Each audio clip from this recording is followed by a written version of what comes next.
C'est l'heure de vous informer, mesdames et messieurs, bonsoir et bienvenue dans cette édition de l'Info Scientifique dont voici les sommaires. La PUCIN suspend son mouvement de grève. Cette association des professeurs de l'université de Kinshasa qui a évalué les niveaux d'exécution des engagements pris par le gouvernement congolais par rapport aux revendications des professeurs ce jeudi 15 octobre à son siège au cours de son assemblée générale extraordinaire. De l'autre côté, la cérémonie de la remise est reprise entre les doyens sortants et celui entrant de la faculté des sciences économiques et de gestion de l'UNIKIN a eu lieu ce jeudi 15 octobre au bureau des canals de cette faculté.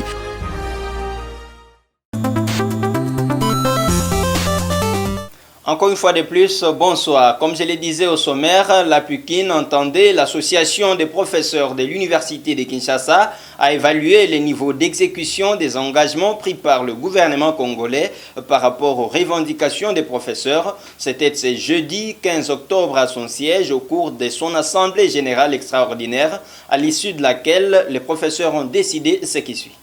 Après débat et délibération, l'Assemblée générale constate la bonne volonté du gouvernement de la République à honorer dans le plus bref délai ses engagements, particulièrement le manque à gagner et le trop perçu sur les véhicules.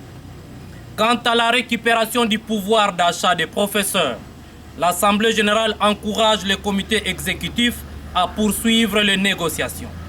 Par ailleurs, s'agissant des élections de chefs d'établissement de l'ESI, l'Assemblée générale relève que l'application de la loi cadre dans ses dispositions irrélatives ne peut souffrir d'aucun blocage.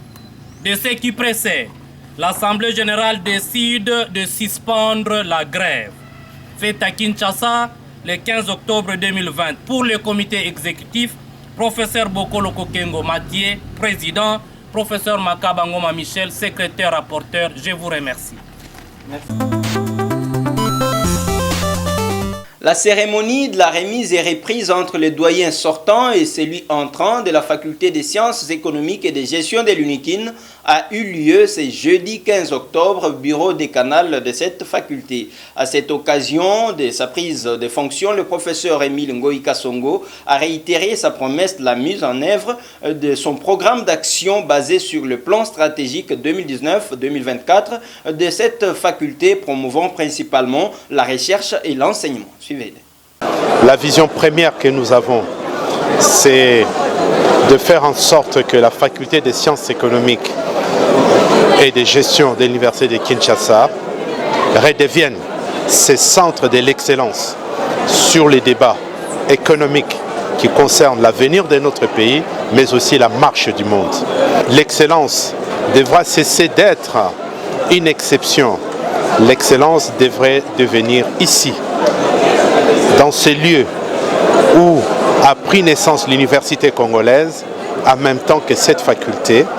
Dans ces lieux, l'excellence doit devenir une règle. Vous me permettrez d'abord de dire toute mon amitié et ma reconnaissance pour la confiance que j'ai bénéficiée du doyen Kamiantako, avec qui nous avons eu, pendant qu'il était doyen, une collaboration que je peux appeler exceptionnelle. Le doyen Kamiantako m'avait toujours associé à un certain nombre d'activités facultaires, que ce soit au sein de la faculté ici ou à l'extérieur où la cause de notre faculté était appelée. Je voudrais ici lui dire que le mandat a pris officiellement fin, mais j'ai besoin de lui. C'est un homme d'une grande sagesse, d'une grande humilité. Et ce sont des vertus, monsieur le doyen, qui vont nous inspirer également. Nous apporterons également ces caps que nous appelons les caps pour les changements. Parce qu'il y a beaucoup de choses qui doivent bouger ici. Chacun de nous est appelé à apporter une plus-value. Les doyens sortants apporter sa plus-value, nous essaierons d'apporter cette plus-value. Mais nous avons un dénominateur commun, un héritage commun, c'est le plan stratégique 2019-2024 que les doyens nous a laissé cet héritage qu'il a fait aboutir et il nous appartient de le mettre en œuvre, de faire en sorte que chaque étape soit réalisée et petit à petit, vous verrez les rayonnements de cette faculté. Nous souhaiterons que le rayonnement de l'université de Kinshasa commence par cette faculté. Et nous allons y travailler, bien sûr, en communion avec les autres facultés, mais nous voudrons être dans le peloton des têtes de ceux qui auront ramené à l'UNIKIN son rayonnement datant, son prestige datant, son blason. Il faut les redorer. La réintégration du travailleur en cas de licenciement sans motif valable ne constitue pas la solution idéale en ce qu'elle est une source d'insécurité pour le travailleur, bien qu'elle permette à ce dernier de conserver son emploi. C'est ce qu'a fait savoir le chef des travaux Kiala Mandolo Léonard lors de la soutenance publique de sa thèse de doctorat, thèse intitulée « La problématique de la réintégration des travailleurs en cas de licenciement sans motif valable en droit congolais ». C'était dans la salle de promotion Monseigneur Luc Gillon de l'Université de Kinshasa. Junior Moulumba nous en fait savoir. Une solution vient d'être trouvée et pour assurer aux travailleurs non seulement une protection adéquate, mais aussi une réparation juste et équitable du préjudice subi en cas de licenciement sans motif valable. S'agissant des deux types de sanctions prévues par le législateur en cas de rupture sans motif valable du contrat de travail, à savoir la réintégration du travailleur et à défaut de celle-ci, les dommages et intérêts, le chef des travaux Kiala Mandolo Léonard propose de ne retenir que les dommages et intérêts qui selon lui, reste la seule voie de sortie pouvant permettre la réparation intégrale ou mieux équitable et adéquate du préjudice subi par les travailleurs. Il a en outre indiqué que la réintégration a ses limites quant à son application dans la pratique judiciaire au regard des stratégies des arrêts et jugements en la matière. Nous avons relevé, nous nous sommes demandé pourquoi cette sanction n'est pas appliquée. Nous avons relevé des écueils. Nous avons relevé des obstacles que nous avons classifiés en deux. Les obstacles de droit et les obstacles de fait. Les obstacles de droit sont essentiellement liés à la difficulté d'exécution forcée lorsque l'employeur refuse de s'exécuter volontairement ou d'exécuter volontairement la décision de réintégration.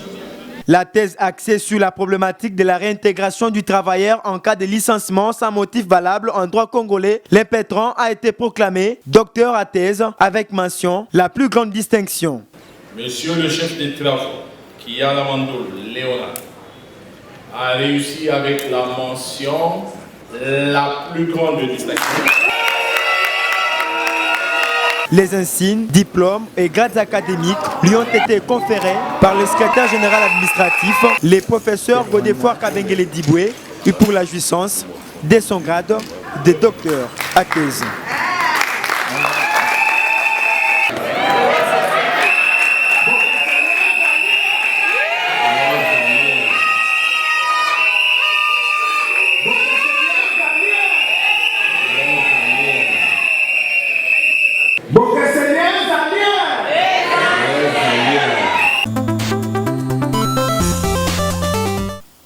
Rendons-nous à présent à l'Université Progrès Kinshasa-Est et l'Institut supérieur des sciences infirmières et communautaires. Ces deux établissements de l'ESU qui dispensent une formation de qualité et facilement accessible, surtout pour les étudiants qui résident au district de la Tchangou, procèdent déjà aux inscriptions des nouveaux étudiants pour l'année académique 2020-2021.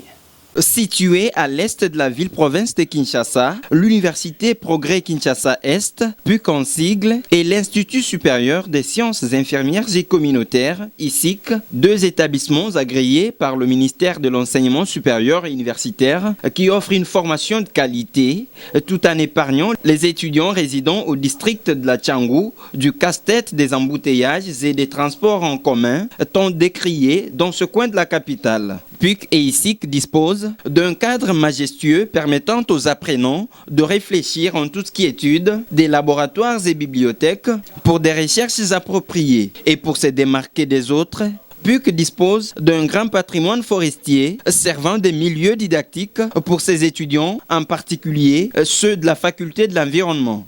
On ne peut pas avoir une ferme puisque nous sommes dans une ferme. La ferme, c'est l'unité de conservation des patrimoines naturels tels que la biodiversité. Plusieurs facultés sont organisées à l'Université Progrès Kinshasa-Est, notamment la faculté des droits, la faculté des sciences économiques et de gestion, la faculté d'environnement, ainsi que la faculté des sciences informatiques. La faculté des sciences informatiques se porte mieux. Les cours sont dispensés selon les données par le ministère de l'Enseignement supérieur et universitaire. Quant à l'Institut supérieur des sciences infirmières et communautaires, vous y trouverez comme section les sciences infirmières, le laboratoire, la pédiatrie et la kinésithérapie. Avec le cas de la pandémie que nous avons, il n'est pas utile que les enfants prennent et franchissent de longues distances, là où ils sont plus exposés à des problèmes de contamination. Mais ils peuvent venir même à pied à une université qui est à proximité, mais de qualité, parce qu'entre les mains des meilleurs enseignants, donc ils peuvent mieux apprendre et concilier la théorie à la pratique et être utiles dans leur milieu. Et au même moment, ça leur permet de vivre dans un milieu, vous voyez l'air ici, c'est sain. Il n'y a pas de pollution, il n'y a pas de quoi, il fait bon vivre ici. Donc le milieu est calme. Donc nous sortons de brouhaha dans la ville de Kinshasa et nous venons dans un milieu avec un calme olympien qui permet aux gens de réfléchir, parce que la réflexion ici, c'est ce qui nous alimente tous les jours. Parce que nous sommes dans ce calme et nous pouvons réfléchir facilement. Et l'étudiant peut habiter ces milieux où les maisons coûtent moins cher. Donc il peut se mettre en groupe d'étudiants, le nombre de 5 ou de 6, et ils peuvent se retrouver à des maisons qui coûteraient $20 le mois ou $25 le mois. Ils peuvent se retrouver au nombre de 5. Donc ils peuvent, sans payer un transport, ils sont à proximité de l'université, ils viennent, ils apprennent sans aucune difficulté. Et puis, ajouter à cela les problèmes alimentaires. Nous sommes dans une contrée urbano-rurale, ce qui fait que tout ce qu'il y a comme légumes, tout ce qu'il y a comme poissons, tout ce que vous voulez, ici, ça coûte moins cher. Donc ces enfants, avec une petite bourse, peuvent vivre ici, bénéficier de meilleures conditions, bien manger et étudier dans de meilleures conditions. Donc ils sont loin des vacarmes de la ville, ils sont dans un milieu qui s'y apprête et ils peuvent vivre ici, étudier dans toutes les conditions les meilleures, tout en recevant une instruction effectivement de qualité. Vouliez-vous bénéficier d'une bonne formation? PUKEISIC ouvre leurs portes à toute personne désireuse de se renseigner pour s'informer davantage. Nous attendons de nombreux étudiants qui viennent s'inscrire. Vous avez vu vous-même, on a l'infrastructure qu'il faut. Nous avons aussi tous les corps professoraux qu'il faut. Donc nous attendons qu'ils viennent nombreux se faire inscrire à PUC. Nos adresses, entrée BAT, avenue Anem 53, Bibois, commune de Lancélé. Téléphone, plus 243 82 39 78 132. Hâtez-vous. La reprise des enseignements dans des promotions à effectifs élevés telles que la première année des graduats et autres est effective à l'Université de Kinshasa depuis lundi 12 octobre dernier. À la faculté des sciences sociales, administratives et politiques, par exemple, les étudiants et enseignants ont répondu à l'appel du secrétaire général académique et les enseignements ont été dispensés à la normale et surtout au strict respect des gestes barrières contre la Covid-19. Le constat est fait par Junior Moulumba. Après les communiqués du secrétaire général académique de l'Université de Kinshasa autorisant la reprise des enseignements dans d'autres promotions à effectifs élevés, certains étudiants s'inquiètent de l'absentéisme de quelques professeurs dans les auditoires, absence due au mouvement des grèves décrété par l'association de professeurs de l'UNIKIN. Effectivement, il y a eu au moins cette reprise et voilà, nous vivons déjà cela en ce net moment. Oui, d'abord c'est un ouf de soulagement pour nous qui avions passé beaucoup de temps à la maison. On avait déjà perdu espoir de revenir. Voilà, l'année blanche qui a été au moins, disons, pour laquelle on a fait beaucoup de campagnes. Il y a ceux-là qui disaient, voilà, c'est très compliqué. Alors, on ne savait pas en tout cas quel sera notre sort. Mais comme les autorités se sont décidées pour qu'on rentre et nous sommes rentrés, voilà. Comme nous ici déjà là on commence les examens, on se dit c'est déjà quelque chose de bon, on attend la suite. Ce que nous proposerons au comité de gestion de l'université de Kinshasa, c'est de pouvoir nous mettre au moins d'abord en sécurité avec la maladie. Parce qu'effectivement, vous savez, l'UNIKIN a beaucoup d'étudiants et pour gérer tout ça, il faudra qu'il y ait au moins une certaine coercition, que l'on essaie au moins de mettre une petite pression, mais aussi de pouvoir au moins respecter les calendriers. Parce que nous, ce n'est pas comme d'autres universités. Déjà, avant que les confinements arrivent, on avait déjà encaissé un retard de plus ou moins 1 mois lié aux histoires là d'expulsion des étudiants. Alors nous demandons seulement au comité de pouvoir se mettre au travail pour nous permettre de, comme on a repris aujourd'hui en bonne et due forme, que l'année se termine aussi très bien, que les gens passent des promotions et que les activités reviennent à la normale. Nous sommes déjà vraiment en retard. C'est vrai, nous n'allons pas dire que l'INEKIN est parfois en retard, mais parvient quand même à s'en sortir. Mais nous sommes vraiment en retard, mais nous pensons que non, nous allons quand même nous en sortir parce que déjà là, comme on commence les examens, petit à petit, bien qu'il y aura un petit retard d'1 mois, de quelques semaines, mais je pense qu'on pourra s'en sortir. Comme les examens commencent déjà, ça montre un peu du sérieux. Une situation controverse à la faculté des sciences sociales, administratives et politiques. Ici, les enseignants et étudiants ont répondu massivement à l'appel du secrétaire général académique et les cours se sont donnés sans inquiétude. Le vice-doyen chargé de l'enseignement de cette faculté, le professeur Germain Kouna, a au cours de cette visite indiqué que plus de 60% des enseignements ont été dispensés avant le confinement et le calendrier réaménagé du ministre de l'enseignement supérieur et universitaire sera bel et bien respecté. Nous devons remercier les autorités du gouvernement central pour avoir pris cette décision au moment opportun. Et donc, à notre niveau, c'est l'opérationnalisation. C'est ce que nous sommes en train de faire. Et je suis content pour 2 raisons. D'abord parce que les étudiants sont là, tous pratiquement. Et ensuite, les enseignants y sont aussi. Et les cours, vous avez vérifié avec nous, sont en train d'être dispensés. Et maintenant, il nous reste, et c'est un autre défi, le plus important d'ailleurs, c'est de voir dans quelle mesure nous devons maintenir les caps pour que d'ici novembre, boucler ce qui est théoriquement faisable, afin qu'en décembre, et sinon janvier, in extremis, reprendre la nouvelle année académique. Donc nous avons ce challenge et nous y travaillons. Il faut relativiser parce que chaque faculté a ses propres réalités. Au niveau de la faculté des sciences sociales, administratives et politiques, je peux vous rassurer qu'à ces jours et à ces stades, c'est environ 60% d'enseignements ont été dispensés. Donc il nous reste 40. Je parle de notre faculté. Nous pouvons atteindre nos objectifs, c'est-à-dire boucler l'année conformément au calendrier réaménagé. J'ai un double message. D'abord, au niveau du pouvoir organisateur. Vous savez, jusqu'à ce jour, les enseignants sont en grève. Et il est plus que nécessaire, plus qu'urgent de voir dans quelle mesure cette situation doit être décantée le plus tôt possible pour nous permettre de travailler aisément.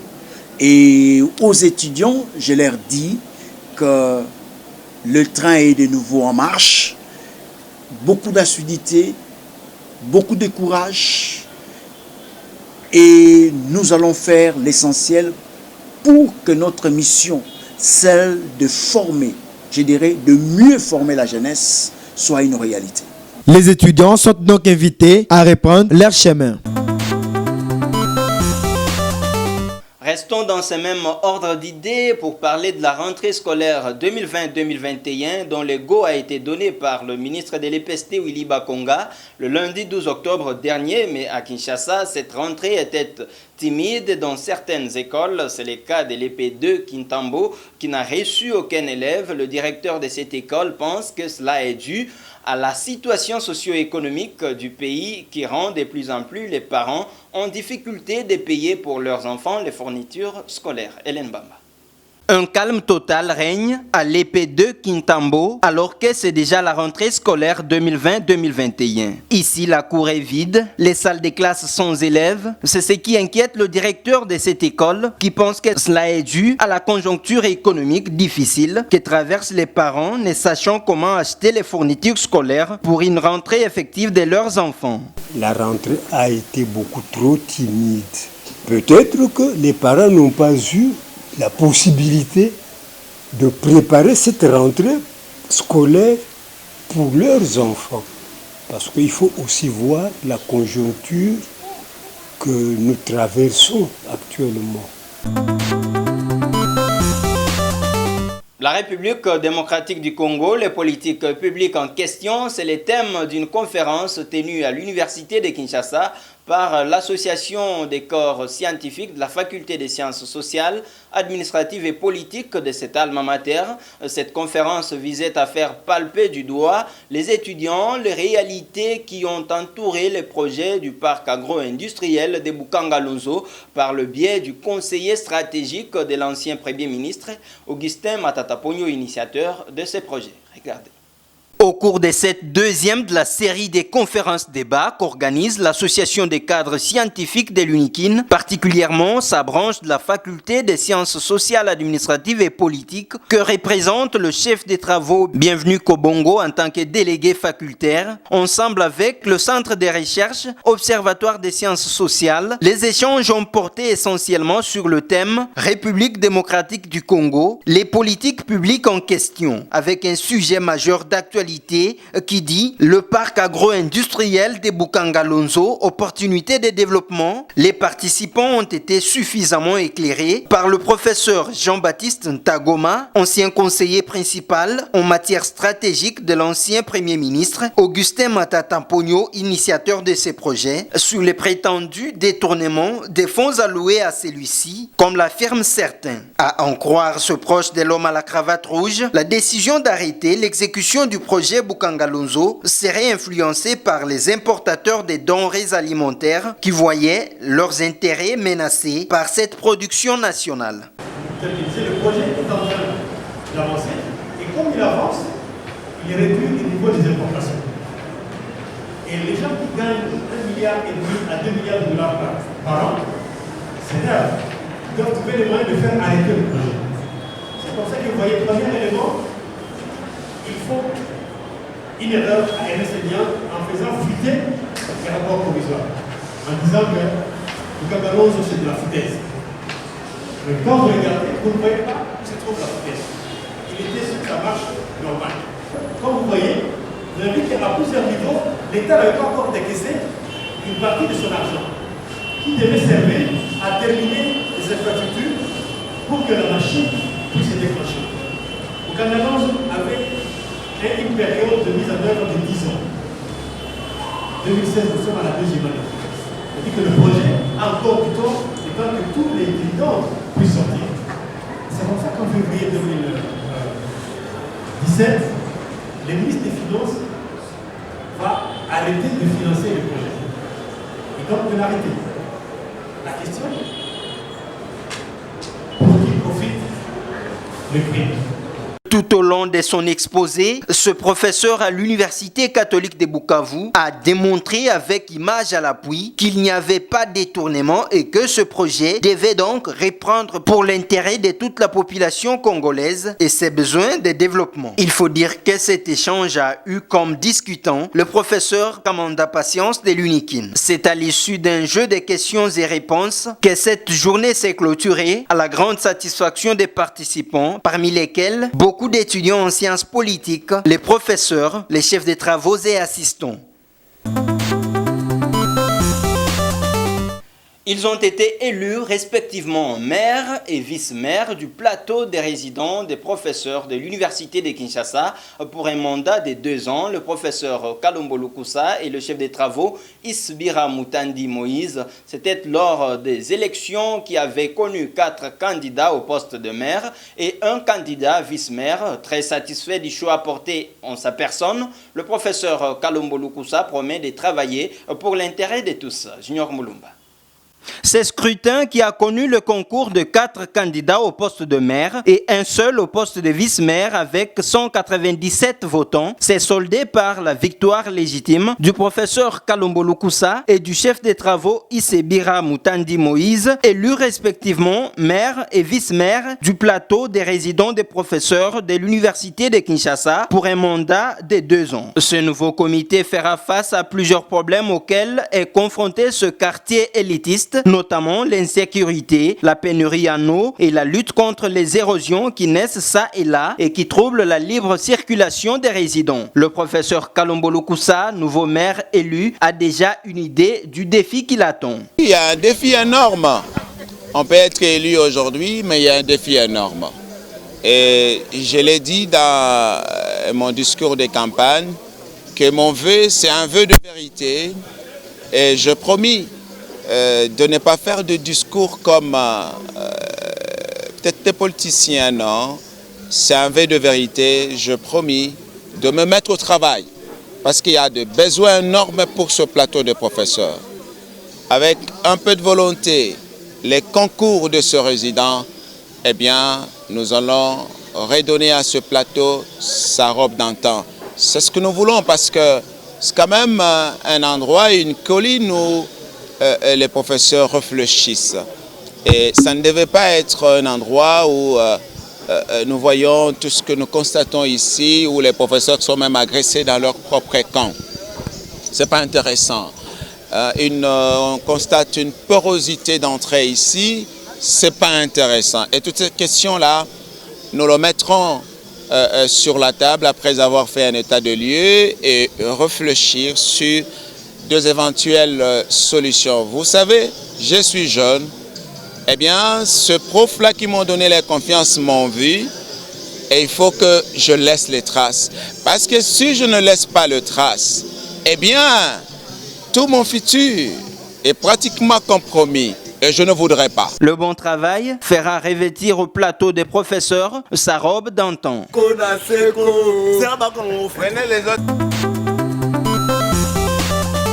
L'insécurité, le délabrement des routes, la pénurie en eau et autres, tels sont des multiples problèmes auxquels feront face les nouveaux locataires de la mairie du plateau des résidents des professeurs de l'UNIKIN. Telles sont les réactions faites par quelques participants au micro des Junior Moulumba.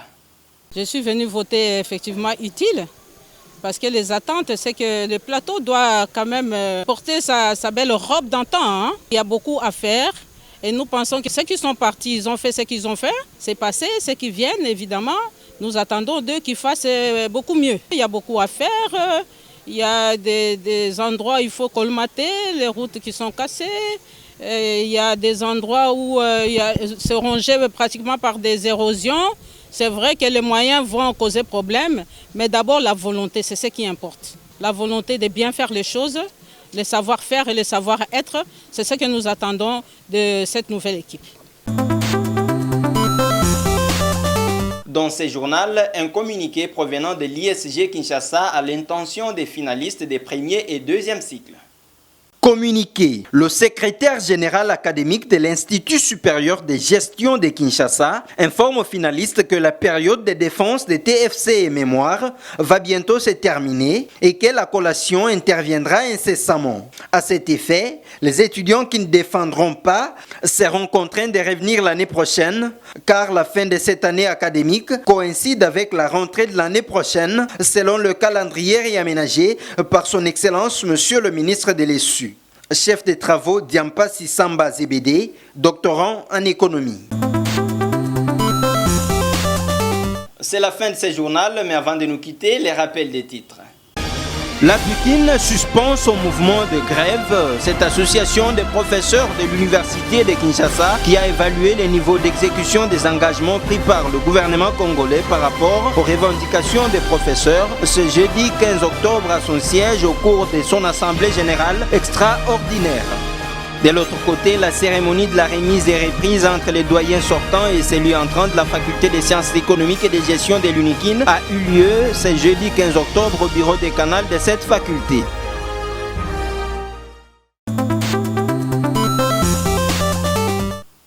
C'est la fin complète de cette édition réalisée par Rabi Koundé et coordonnée par Jimmy Mouyala. Quant à moi, je vous retrouve très prochainement. Mais n'oubliez pas, l'information reste en continu sur notre chaîne YouTube Info Scientifique TV. Merci et à la prochaine.